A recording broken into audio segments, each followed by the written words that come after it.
E quando o marido foi abandonado pela mãe e o pai deu para adoção. Então, o marido dela foi abandonado pela própria mãe, ficou aos cuidados do pai e o pai deu essa criança em adoção.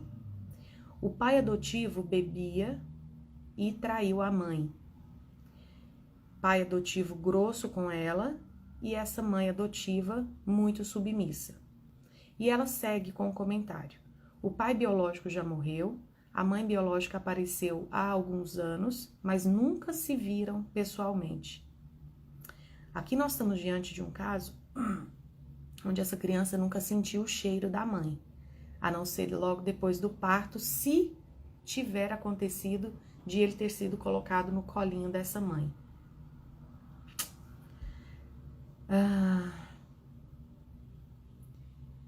A mãe biológica apareceu há alguns anos, mas nunca se viram pessoalmente, se falam por telefone. Desde essa aparição, ele só tem tomado péssimas decisões, inclusive traição e separação. Estamos há 1 ano juntos desde a traição, mas ainda o vejo perdido. Queria muito ter feito o curso para poder ajudar ele. Né? Quando ela fala sobre o fato de o marido ter a mãe abandonou e o pai entregou em adoção. Então aqui nós já estamos falando de uma criança cuja primeira experiência foi de rejeição, né? Geralmente um caso como esse marca essa criança com o sentimento da rejeição. Lá no fundo fica uma crença muito forte de eu não sou bom o suficiente para ser amado. Eu não sou bom o suficiente para ser amado. Nada que eu fizer, porque nem o fato de eu existir, nem o fato de eu ser um bebezinho bonitinho, fofinho, que atrai, né? Porque acho que Deus fez bebezinho tão fofo para que no meio daquela turbulência toda do pós-parto você olhe e fala assim: meu Deus, é minha cria, que coisa fofa, que vontade de pegar para mim. Então, nem o fato de ele ser um bebezinho fofo, né, foi suficiente para comover aquele papai e aquela mamãe. E aqui começa a nossa grande primeira lição. Muitos pais estão indisponíveis para os filhos.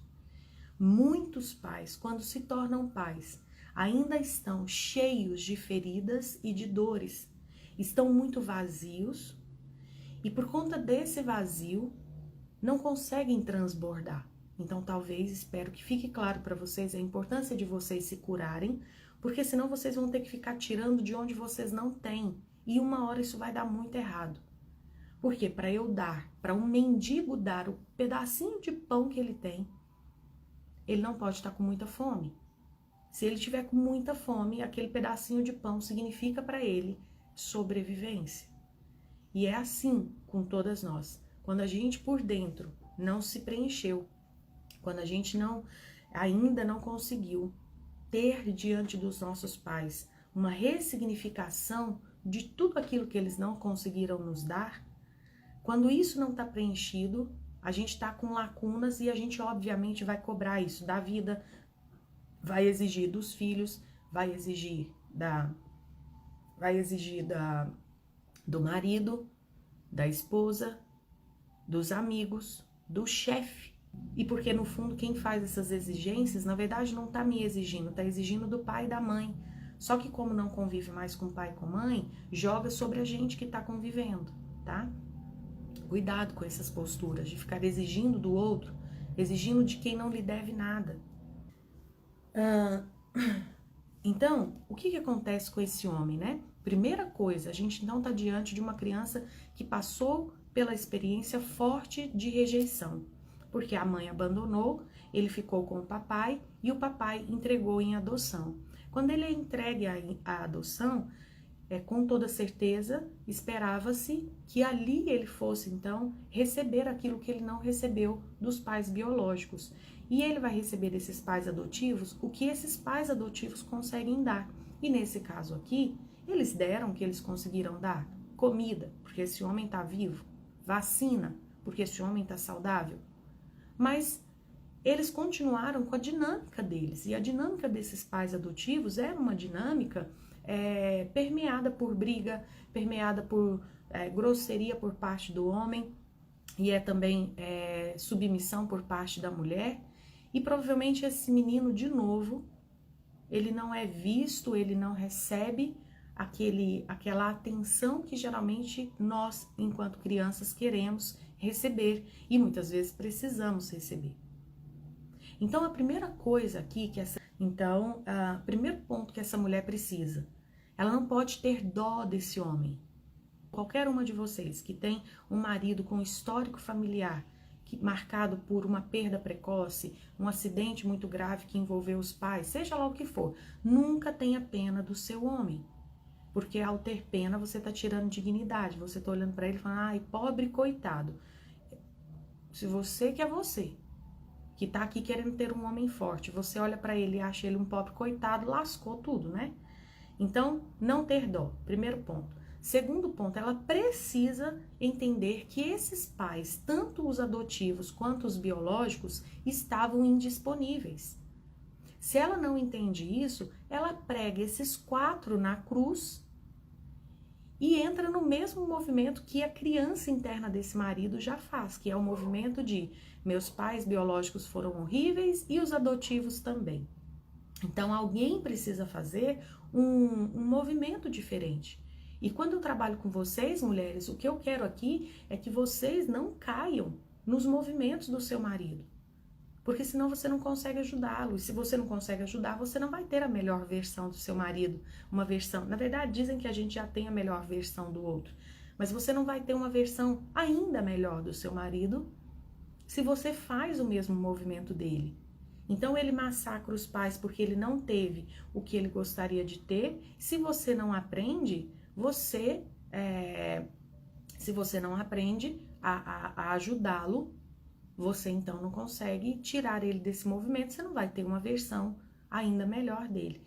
A minha aluna está dizendo aqui, deram o que deram conta, né, professora? Sim, isso mesmo, Tânia. Ela deu o que eles deram, os 4 deram o que eles conseguiam dar. Nada mais.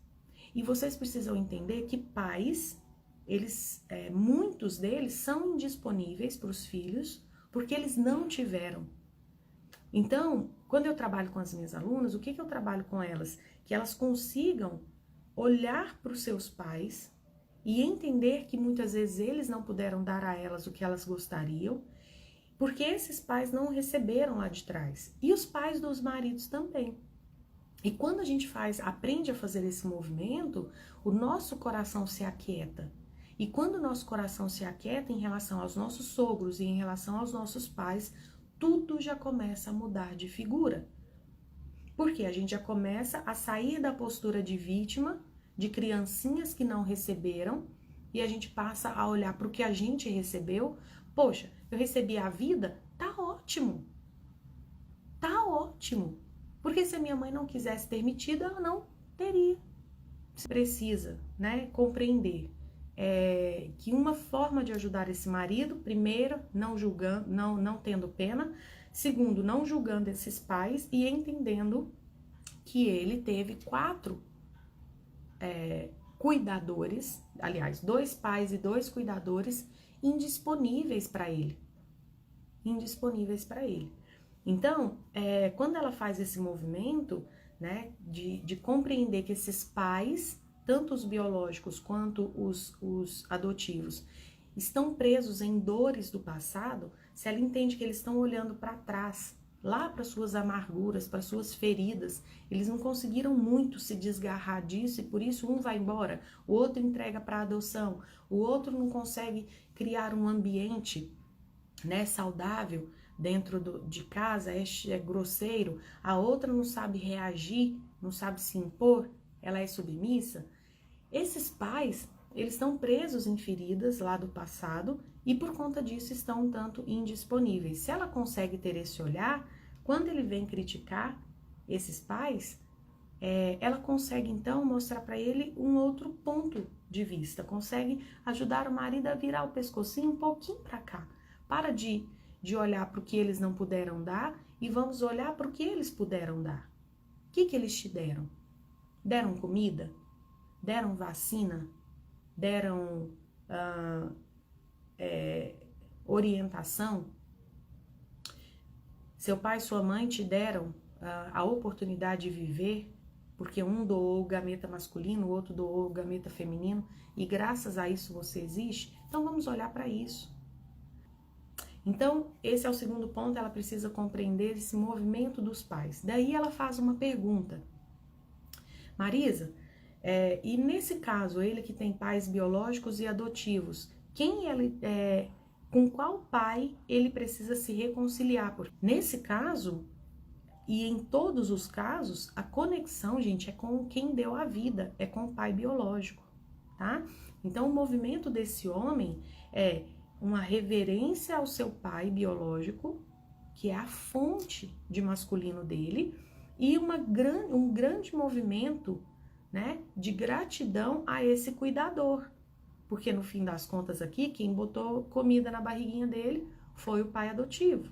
Sendo um homem grosseiro ou amoroso, sendo um homem presente ou não, ele tem que ter gratidão, ele tem que fazer reverência a esse pai adotivo. Afinal de contas, foi ele quem deu a ele um teto, foi quem impediu ele de ser criado num abrigo, foi quem encheu a barriguinha. Porém, a conexão com o pai biológico, que no caso aqui desse exemplo, o pai biológico já é falecido, né? Não importa, já falei para vocês várias vezes, inclusive o meu movimento de cura em relação ao meu pai, ele foi feito depois que meu pai já tinha falecido. Nesse caso aqui, uma grande reverência a esse pai adotivo, porque sendo grosseiro ou não, foi quem deu alimento, foi quem deu vacina, foi quem deu o moletom no dia do frio, foi quem pagou o aluguel para ele ter onde dormir. Enfim, esse pai, o que ele não conseguiu dar? Não conseguiu dar colo, talvez não conseguiu fazer os brinquedos e brincar junto, não conseguiu tirar tempo para contar história. Ele não foi esse pai idealizado, né? Ele não foi o melhor cuidador que se esperava, enfim. Mas vai lá saber as condições, né, desse homem, o que ele tinha dentro para dar. Talvez se a gente sentasse aqui com ele, ele iria se envergonhar por não ter conseguido cuidar desse menininho que chegou para ele. Então, por isso que a gente não julga, porque a gente não calçou os sapatos dele para saber como é que foi a infância dele. Que referência ele tem de paternidade para ser cobrado de ser um pai excelente, de uma criança que nem é dele.